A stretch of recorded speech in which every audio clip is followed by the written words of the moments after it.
إنا أعطيناك الكوثر فصل لربك وانحر إن شانئك هو الأبتر.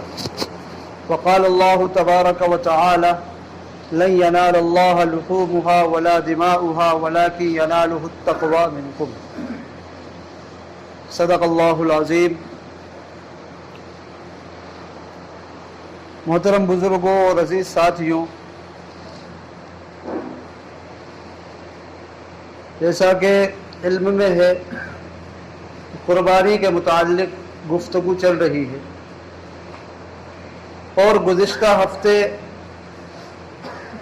چند باتیں ہمارے سامنے آئی تھی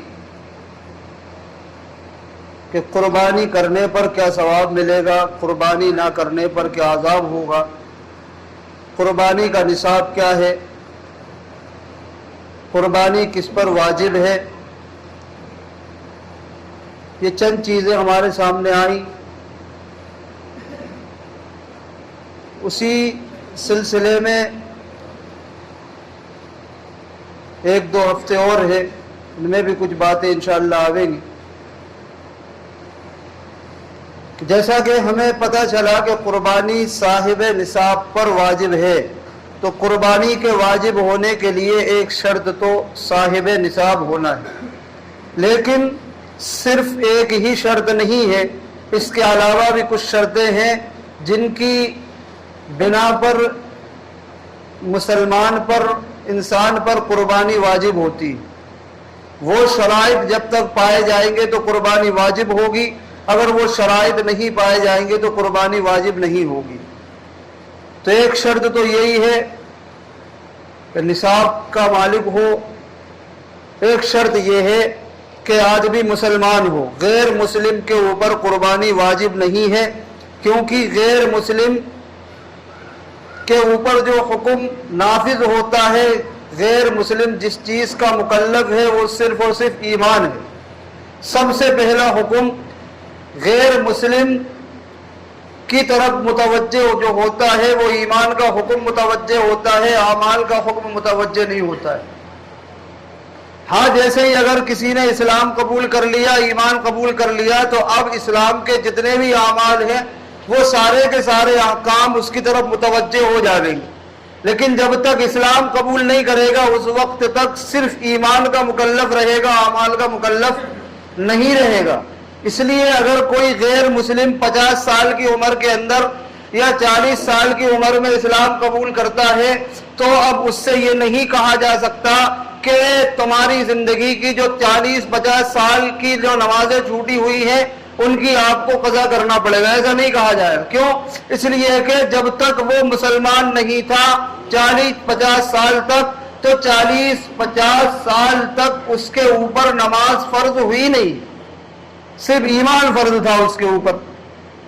اس کے برخلاف اگر کوئی مسلمان ہے، اس نے 40-50 سال کی عمر میں توبہ کی، 40-50 سال کی عمر میں اگر اس نے اپنے گناہوں سے توبہ کی اور 40-50 سال اس کی زندگی کے، مسلمان کی زندگی کے ایسے گزر گئے ہیں کہ جن 40-50 سال کی عمر میں اس نے کوئی نماز نہیں پڑھی ہے، اب اگر 40-50 سال کی عمر میں اگر وہ توبہ کرتا ہے تو اس کو یہ کہا جائے گا کہ 40-50 سال کی نمازیں آپ کو قضا بھی کرنا پڑیں گی. کیوں؟ اس لیے کہ 40-50 سال میں بھلے ہی اس نے نہ پڑھی لیکن ساری کی ساری نمازیں فرض تھی. تو غیر مسلم پر سب سے پہلا حکم جو لگتا ہے وہ ایمان کا لگتا ہے. اس لیے قربانی بھی اعمال کی ضمن میں ہے، اس لیے قربانی بھی غیر مسلم کے اوپر ضروری اور واجب نہیں ہے. تو پہلی شرط تو یہی ہے کہ آدمی مسلمان ہو، غیر مسلم پر قربانی واجب نہیں ہے. دوسری شرط یہ ہے کہ آدمی عاقل ہو، پاگل پر قربانی واجب نہیں ہے، بھلے ہی وہ پاگل کی ملکیت میں کتنا ہی مال و دولت ہو.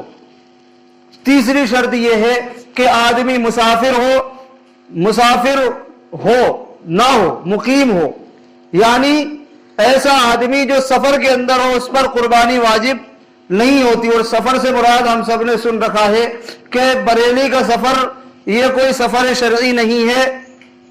77 یا 77.5 کلومیٹر کے کوئی سفر میں ہے تو وہ مسافر ہے، اس مسافر پر کوئی قربانی واجب نہیں ہے. بھلے ہی اس کے گھر پر کروڑوں کی جائیداد کیوں نہ ہو۔ ہاں اگر ایسا مسافر ہے، قربانی کے 3 دنوں میں سے اگر کوئی مالدار مسافر گھر آ جاتا ہے، مقیم ہو جاتا ہے، تو اس کے اوپر قربانی واجب ہو جائے گی۔ اسی طریقے سے ایک شرط یہ ہے کہ آدمی بالغ ہو، نابالغ کے اوپر قربانی واجب نہیں ہے۔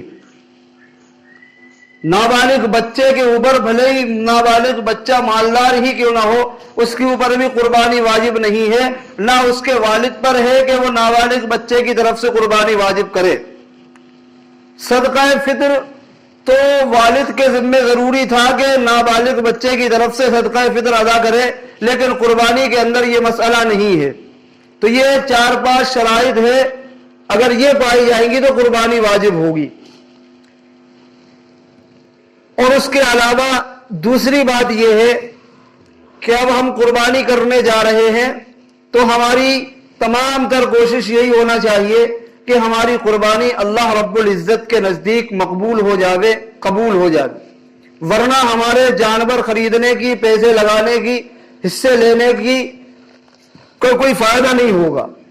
اس لیے سب سے پہلی چیز قربانی، علماء کرام فرماتے ہیں کہ 2 شرطیں ہیں قربانی کے واجب ہونے کے لیے، 2 شرطیں ہیں، اگر وہ 2 شرطیں پائی جائیں گی تب جا کر انسان کی قربانی مقبول ہوگی، قبول ہوگی۔ اگر وہ 2 شرطیں نہیں پائی گئی یا دونوں میں سے ایک شرط بھی نہیں پائی گئی تو قربانی آدمی کی مقبول نہیں ہوگی، اللہ کے نزدیک قابل قبول نہیں ہوگی۔ اس میں سے پہلی شرط یہ ہے کہ آدمی کی نیت درست ہو۔ لن ینال اللہ لحومها ولا دماؤها ولکن ینالہ التقوی منکم۔ اللہ تعالیٰ فرماتے ہیں کہ جو تم قربانی کا جانور ذبح کرتے ہو، اس جانور کا نہ تو خون اللہ کے پاس پہنچتا ہے، نہ قربانی کے جانور کا گوشت پہنچتا ہے۔ اللہ تعالیٰ کے نزدیک اگر کوئی چیز پہنچتی ہے تو وہ تمہارے دلوں کی نیت پہنچتی ہے، تمہارے دلوں کا تقوی پہنچتا ہے کہ تم نے کس نیت سے قربانی کی۔ اس لیے اپنی نیتوں کو سب سے پہلے درست کرنے کی ضرورت ہے کہ ہم جو قربانی کریں اس کے اندر خالص اللہ کی رضامندی ہی ہونا چاہیے۔ اس کے علاوہ ذرہ برابر بھی اگر ہماری نیتوں کے اندر فتور آ گیا یا ہماری نیتوں کے اندر ریاکاری آ گئی یا ہم نے اپنے جانور کی نمائش اس وجہ سے کر دی کہ لوگ دیکھ کر کہیں گے کہ ماشاءاللہ کتنا مہنگا جانور لے کر آئے ہیں، ماشاءاللہ کتنا ہٹا کٹا اور فربا جانور لے کر آئے ہیں، اگر ذرہ برابر بھی ہماری نیت کے اندر یہ چیز آ گئی تو پھر اللہ تعالیٰ کو ہمارے قربانی کی کوئی ضرورت نہیں ہے۔ اللہ تعالیٰ کا قاعدہ اور قانون ہے، اللہ تعالیٰ صرف اسی عمل کو قبول کرتے ہیں جو خالص اللہ تعالیٰ کے لیے کیا گیا ہو۔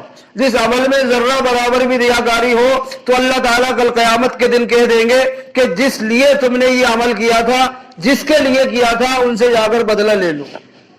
اس لیے جب ہم قربانی کر ہی رہے ہیں تو سب سے پہلے اپنی نیتوں کو درست کر لیں۔ صرف گوشت کھانے کی ہماری نیتیں نہ ہوں، گوشت تو وہ الگ سے ملے گا ہی، لیکن اصل جو ہماری نیتیں ہوں وہ نیت صرف اور صرف یہ ہو کہ ہم سے اللہ تعالیٰ راضی ہو جاوے۔ تو پہلی شرط تو یہ ہے کہ ہماری نیتوں کے اندر اخلاص ہو، ہماری قربانی جو ہو وہ صرف اللہ کی رضا کے لیے ہو، لوگوں کو دکھانے کے لیے نہ ہو یا لوگوں کے اندر شہرت پانے کے لیے نہ ہو۔ اور دوسری شرط یہ ہے قربانی کے مقبول ہونے کے لیے کہ جس جانور کو ہم ذبح کر رہے ہیں اللہ تعالیٰ کے نزدیک، اللہ تعالیٰ کے نام پر، تو وہ جانور جسمی اعتبار سے بالکل بے عیب ہونا چاہیے۔ اگر اللہ تعالیٰ کے نام پر ہم نے اگر عیب دار جانور قربان کر دیا تو اللہ تعالیٰ کو ہمارے اس قربانی کی کوئی ضرورت نہیں ہے۔ اس لیے اللہ کے نام پر قربان کر رہے ہیں تو بالکل صحیح سالم ہونا چاہیے جانور۔ اور جن شرائط کو علماء کرام نے مد نظر رکھتے ہوئے رکھنے کے لیے کہا ہے وہ ساری کی ساری چیزیں ہمارے مد نظر ہونا چاہیے کہ ہر قسم کے عیب سے وہ جانور پاک ہونا چاہیے۔ عیبدار جانور ہوگا تو اللہ تعالیٰ کو اس عیبدار جانور کی کوئی ضرورت نہیں ہے۔ اس لیے اگر ہم کوئی قربانی کا جانور خرید رہے ہیں تو ہم اس کو دیکھ لیں کہ اس کے اندر کوئی عیب تو نہیں ہے، اور اگر ہمیں نہیں پتا کہ کون سا عیب قربانی کے لیے مانے ہے، کون سا عیب قربانی کے لیے مانے نہیں ہے، تو ہم کسی جاننے والے سے پوچھ لیں کہ بھائی ہم یہ جانور خرید رہے ہیں، اس کا کان تھوڑا سا کٹا ہوا ہے، کیا اس جانور کی قربانی ہو سکتی ہے؟ اس جانور کا سینگ تھوڑا سا ٹوٹا ہوا ہے، اس جانور کا دودھ جو ہے تھنوں سے وہ بالکل سوکھ چکا ہے، یہ جانور تھوڑا سا کانا ہے، یہ جانور اندھا ہے، یہ جانور لنگڑا ہے، اس جانور کے دانت نہیں نکلے ہوئے، تو اگر ہمیں نہیں پتا ہے تو ہم پوچھ لیں۔ اور یاد رکھیں کہ جانور جو ہو بالکل صحیح سالم ہو، نہ اس کا کان کٹا ہوا ہو، نہ لنگڑا ہو، نہ لولا ہو، اور نہ اندھا ہو، نہ کانا ہو، نہ کیسے ہی نہ ہو، بالکل صحیح سالم ہو۔ قربانی کے لیے جو عیب مانے ہیں وہ عیب اس کے اندر نہیں ہونا چاہیے۔ مثال کے طور پر اگر کوئی جانور لنگڑا ہے تو کون سا قسم کا لنگڑے جانور کی قربانی منع ہے؟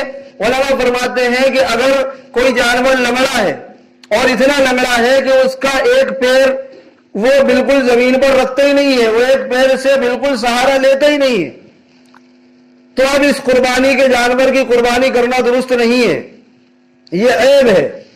اسی طریقے سے اگر کسی جانور کا کان کٹا ہوا ہے تو کان کٹے ہوئے ہونے میں ضابطہ یہ ہے کہ کان کے 3 حصے کیے جاوے، ان 3 حصوں میں سے اگر ایک حصے کے برابر یا اس سے زیادہ اگر کان کٹا ہوا ہے تو اس جانور کی قربانی نہیں ہوگی، کیونکہ یہ عیب ہے۔ اسی طریقے سے کوئی جانور اندھا ہے، اس کو اس آنکھ سے نظر ہی نہیں آتا ہے تو یہ بھی عیب ہے، اس کی بھی قربانی نہیں کر سکتے ہیں۔ یا کوئی جانور بھیڑا ہے اور اتنا بھیڑا ہے کہ اس کا بھیڑا پن بالکل ظاہر ہے تو اس جانور کی بھی قربانی نہیں کر سکتے۔ یا کوئی جانور جس کے تھن خراب ہیں یا جس کے تھنوں کے اندر دودھ ختم ہو گیا ہو تو اس کے اندر دیکھا جائے گا کہ 4 تھن والا جانور ہے یا 2 تھن والا جانور ہے۔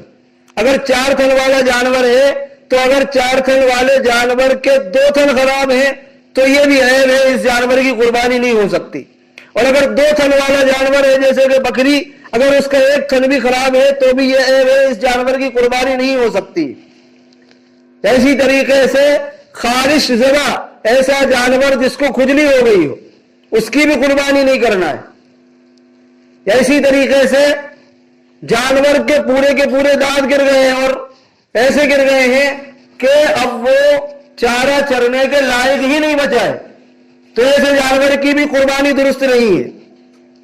یا اسی طریقے سے جانور بالکل دبلا پتلا ہے، اتنا دبلا پتلا ہو گیا ہے وہ بیماری کی وجہ سے کہ اس کی ہڈیاں پسلیاں الگ الگ نظر آتی ہے تو اس جانور کی بھی قربانی کرنا درست نہیں ہے۔